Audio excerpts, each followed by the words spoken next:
If you don't have a repeatable process for getting customers, even if it's word of mouth, there's ways that you can amplify your referrals, or you have a documented procedure for how you do the thing you do, and at a minimum, a checklist for when something's done, what I call the definition of done, of being able to checklist, and it doesn't matter if it's like a service business or a software, then I think you're depending too much on people's inherent intelligence and or skill level, and that's just a dangerous place to be in business. Can this business thrive without the owner? You've got to start putting systems and processes in place. If you don't use the systems, the business will break. We're always looking to buy back our time. You cannot say something once and expect that it actually is received. This is the way we work. A big motivation in that for me is creating a job for myself that I really enjoy.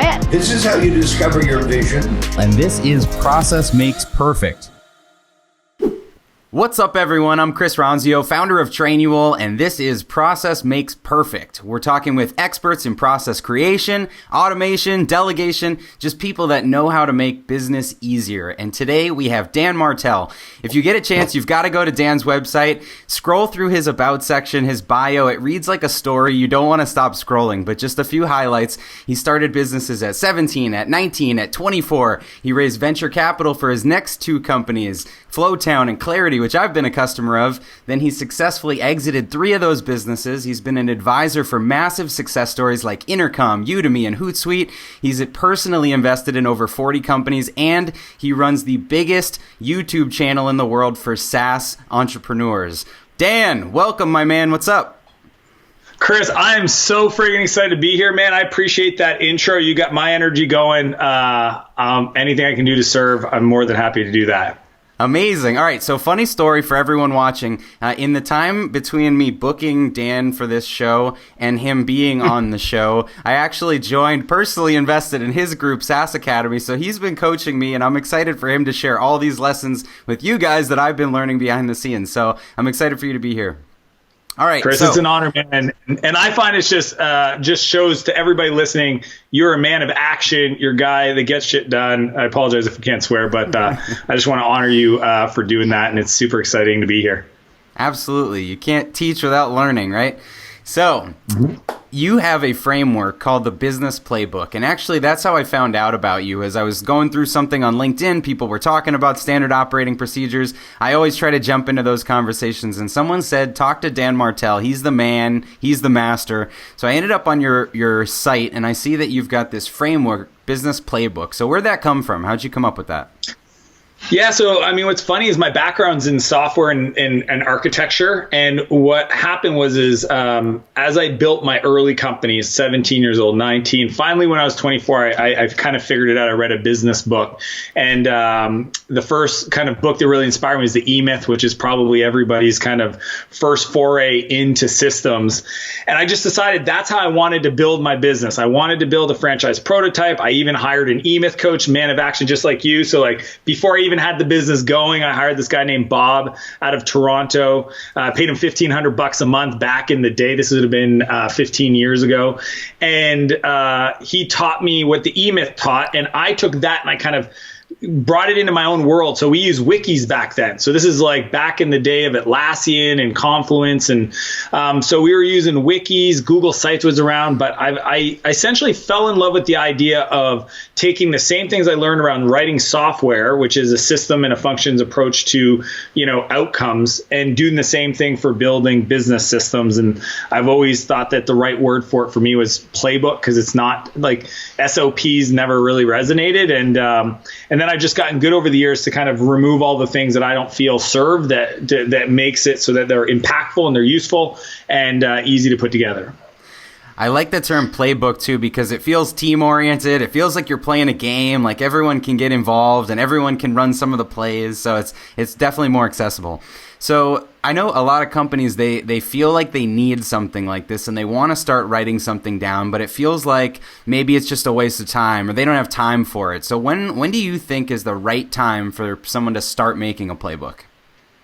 as soon as you do anything that's going to be done repeatedly, I think you need to document it. Now, for example, marketing, I've always built out the playbook as I was doing it, even if I might do it for 6 months or 12 months before I hired somebody to backfill that role, just because as you're doing it is when, A, you should be following your own process, and B, you're going to be able to add the nuances and the tweaks to the procedures and the checklist.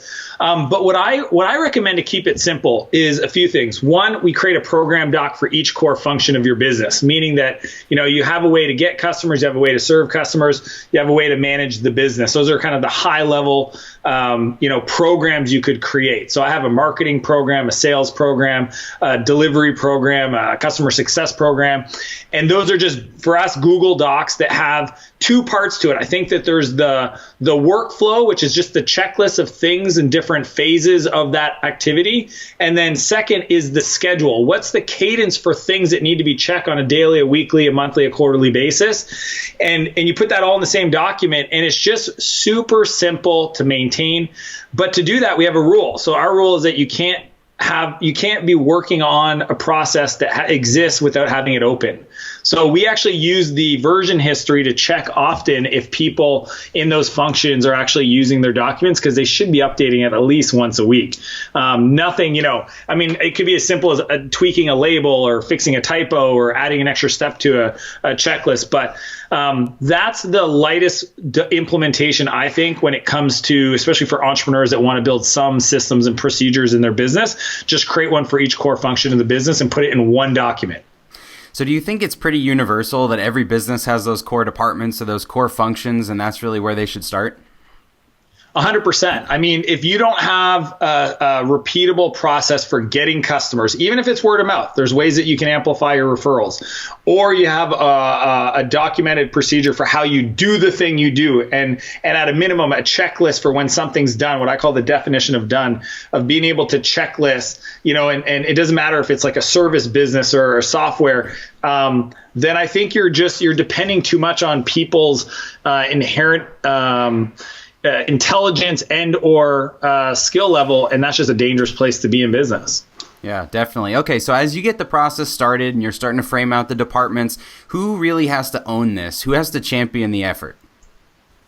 So I think whoever's doing it the first time champions it, and for the most part, it's the entrepreneur, it's the CEO, right? Like we're always, the way I think about it is we're always looking to buy back our time, and the way we do that is we hire people to take over those roles. But when you hire them, you want them to be given some kind of instructions or manuals. And what I love about the program concept is if you do it right, I even do this thing called the camcorder method, where I record my screen when I'm doing certain things, so that I have like a training backlog. So I might record 3 or 4 times that I do something, and I add it to that section in the program as a link to a Dropbox video. And you can use whatever tools. QuickTimes lets you screen record. And that way, when you hire somebody, the training and onboarding for them is reading the whole thing and following the links and reading all the training documents, etc. And then at the end, you can have a quick test or outside that document, because you don't want them to know the answers, that just verifies that they actually have read the procedure. And I think that's just the fastest way for somebody to self-learn, get ramped up, be productive day one. Yeah, it's funny. So we have this hashtag, explain it once, because if you're going to sit with someone and explain it, or you're going to do it on the screen, you might as well fire up a recorder and just record yourself doing it, because then you've got an asset that you can use over and over again. Sounds like that's what you do. I'm a big fan of like Skype recordings or Zoom. We use Zoom a lot in our team, and we record everything, just because if there's a 20-minute conversation where somebody asks a question and you explain it, it's like, hey, can you clip that and add it to the program doc or to the systems doc, so that way there's, even if it gets stale over time. That's why I'm not a big fan of documenting to the nth degree, the button clicks and the form labels and all that, because the document gets stale really quick. I'm more of like, this procedure, this procedure, this procedure, and then here's the checks. Did you check the links in the email? Did you send it to somebody else for copy? You know what I mean? Just like when you get caught and you break something, go add it to the checklist for completion. Yeah, great point. Don't overcomplicate it, because then it'll get stale. So there's this competing back and forth methodology or philosophy, I guess, on some people want to have everything super dialed in so that they can hand it off to someone and know that they're just going to do it. And other people want to hire someone that's the expert and say, oh, they'll figure it out. I have no idea what I'm doing. So where do you fall on that spectrum in terms of documentation? Is it the person's job that you're hiring to do the documentation, or do you have to figure it out in advance? I think it's both. I'm a big fan of if you have, again, most entrepreneurs are going to do things the first time themselves if they've got a business before they can even afford to hire somebody, unless they raise venture capital and go down that route. But what I've learned is that businesses have a heartbeat, a rhythm, a way they like to do things. And it's not that the expert doesn't know how to get an outcome. It's just their approach is different. And there's nuances into why your marketing program has like this structure that they may not know. So they might be able to do Facebook ads, but you might have a nuance to it. And I find I've always ended up in a better place if I hired somebody that had less experience but followed my procedure that I documented than hired somebody with experience and asked them to create it, because a lot of them don't understand. I mean, creating systems is actually a skill, right, that I teach my team, because I don't think it's natural to break things down. Like I feel super lucky that a lot of that came from designing database architectures and system architectures, like decomposing complex problems into modules and components. And it turns out to be a great skill for building business systems. Yeah, every time I've sat down to document something, I'm amazed at how long I get so deep into it. You know, you think you don't know a lot about something until you start writing about it, and then it's just detail after detail. So it's amazing how much lives up here. For sure. So once you get started, once you're documenting something, you know, a lot of people they'll make a manual, they'll make a document, they'll make something, and then it just collects dust. It sits on the shelf. So how do you start to build a culture around process? How do you make it something that's consistently updated? I think there's a few things. Is one, we have a rule called linkability. So like everything we work on has to have a direct link. So that means we don't use project management software or anything else that doesn't have that. And because of that, we in our communication guidelines, which is a system, if you mention a link, you have to provide the link, right? Because there's a good chance you had the thing open anyway. You might as well add it to the email. So one of the things is we always are linking to procedures, because if we mention it, like, hey, go follow this and get this output, or work with this person to implement this thing. Second is, as a team, every Monday in our weekly sync, we update if there's new systems or procedures created. The person has to kind of communicate it to the team that it exists. And then anytime, you know, we have the rule as a culture that you don't work on a system that exists and not have the document open. And if you see something wrong, everybody has the ability and responsibility to update it, regardless if it's you created it or not. They're not locked in stone. Anybody can collaborate. You know, it's cool that, you know, there's the tools today that allows you to maintain version history so that you can revert if somebody changes or deletes something by accident. But yeah, I think it's a cultural thing. And if you make it a game and you reward the behavior, I think people want to do it. You know, if I always tell people, it's like, I need you to build out this system so that, you know, we pass the hit by the bus test, that you can get promoted, that we can hire somebody to replace you and it's super painless, right? That if something happens where you have somebody you care about that gets sick and you need to take time off, we want to support you in that, but we obviously need to deliver the value to our customer. So, you know, I think it's just important to make it part of the culture. So I want to dig into the weekly sync a little bit. Is this something that you include as a every week agenda item where you're talking about process and policy updates? And how do you reward the behavior of actually keeping things updated?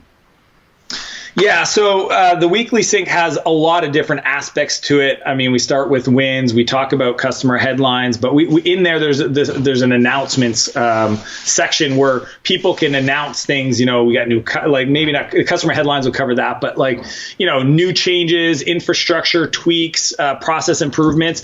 And I just think that like people, you know, they reward what they manage what you reward or you measure, and by having people like share some of those updated systems, and then me as the leader saying, hey, that's amazing. Thank you so much for creating that. Or, you know, Kelsey, congrats on like creating that new section of our customer success process or whatever it is.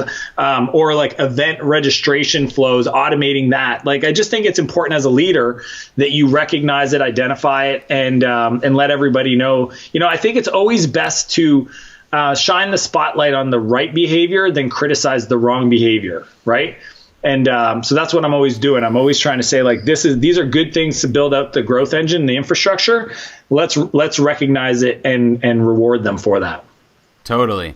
Yeah, we try to tie our meetings back to our core values. And so one of the values in the company is to initiate and embrace change. And so for us, the process improvements are tied to that core value. And so anytime we've got a good example of those, we're laying that out. And I think sometimes companies, if they don't have a value or a culture that supports process improvement, they can talk about, we want to be process, efficient. But if people don't truly believe it, it's hard to keep that up. Yeah, and what I've seen is the biggest pain is when people are like, all right, we're going to build an SOP, and then they do like an offsite for 3 days and like try to document everything. And that to me never works. I think it has to be integrated in the culture, into the communication flow. It's got to be a living document. You've got to teach people the tools to capture and update, like I think like audio capture, video capture, even like a friend of mine, he has like site guys, field service techs. And I showed him how like you can use this Upload Cam app to videotape and upload to Dropbox, in the background. And then that way that gets connected to a job and that gets shared with the customer. And it's just, I think when you start looking at automation and training and, kind of culture from that point of view, that's when it really works. You can't, just because you have it doesn't mean it's done. You actually need to kind of use it. Right. Okay. So in your framework, you talk about there's 3 sections that you have to document: procedures, references, templates. So talk a little bit about that. Yeah, so to me, procedures are things that you follow to get something done. References are data, right? So like most of us have like some kind of spreadsheets or customer list or, lead magnets, audits, like pretty much anything that looks like a spreadsheet that has like referenceable material that goes in the reference tab in a spreadsheet. Should we keep it simple? And then the templates are kind of the repeatable templates for like, email templates to posting on social media to, creating a events calendar, whatever it is. Like it's in that way, it's just easy people to find. And then, so if you scale the business and you have like hundreds of employees, you might need to break it down and have every department have their own playbooks. But for the most part, again, most people listening to this are probably doing less than $1 million in revenue. For those folks, you can just keep it all in one spreadsheet. Okay. Or move up to a tool like Trainual as you scale, because honestly, it does break down from a securities and permissions point of view. So as people are creating these things, how long should they be? When you tell someone create a playbook, are they making like the Encyclopedia of Britannica, or is it just like a handy laminated guide? Where is it in terms of length?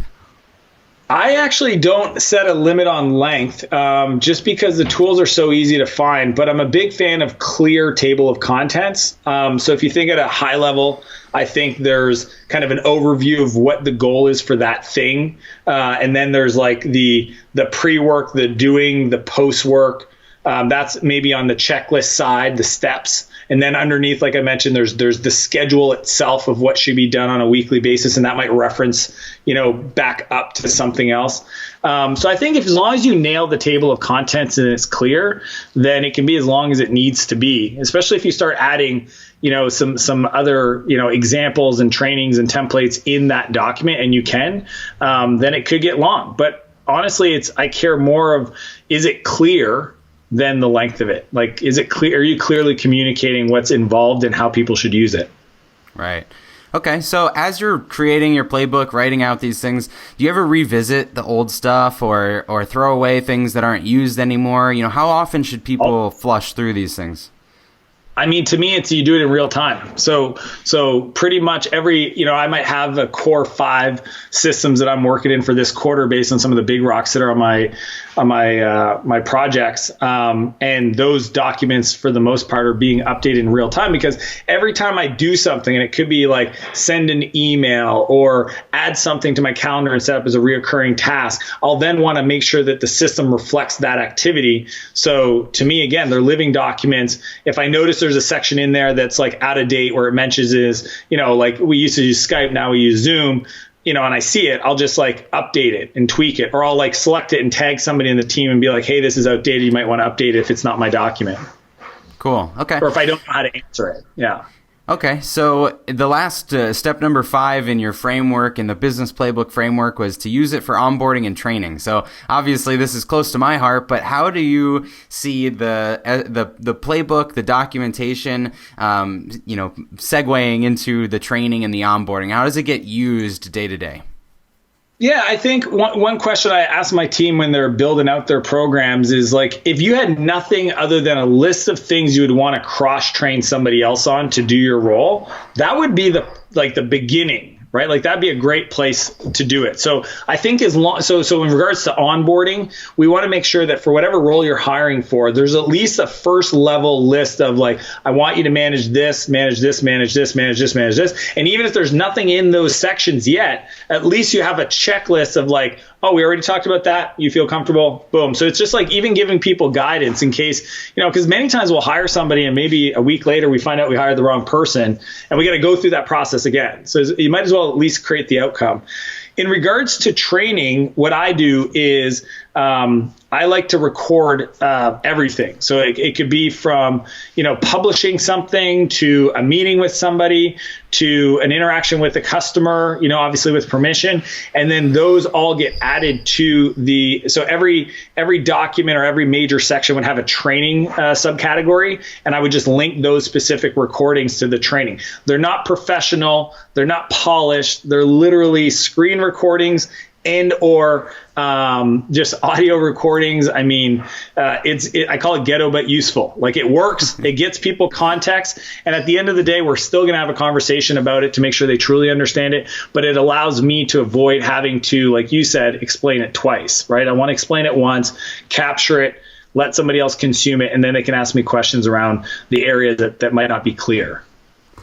Yeah, I love that. And so one of the things I've loved about being in your group is all the content that you've done, the webinars, the presentations, those all get logged into a system that members can search. And it's not that we're necessarily following a training track, but when we need something, we know where to find it. And I think training 100%. Inside your business is the same thing. There's certain things you want everybody to know, and you want to check off, did they get this? Did they get this? Do they know this? But then everything else is just there for reference. It's, look it up when you need it and you know where to find it.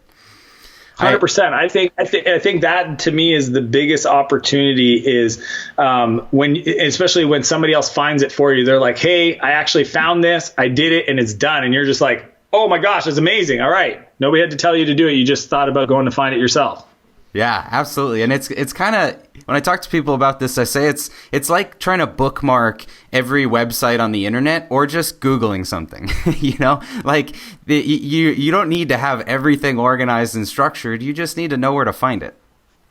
And I think the biggest opportunity even on that is linking to external content, right? Like we don't have to create all the training. We can go on Google and find the best, video on that topic, link it up in our systems and build a world-class onboarding and training process without having to do all the heavy lifting.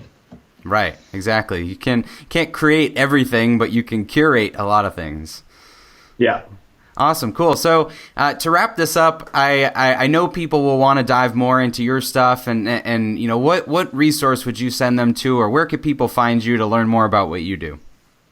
Yeah, I think the most useful thing for most entrepreneurs is getting their weekly syncs in place. And to me, there's a specific format that I've created over the years to help me build multi-million-dollar companies and keep my whole team collaborating and aware as if you're growing, 50% a year, pretty much every 6 months, your whole business looks different. So that format's called the weekly sync format. So you can get it at Dan Martell /the weekly sync format.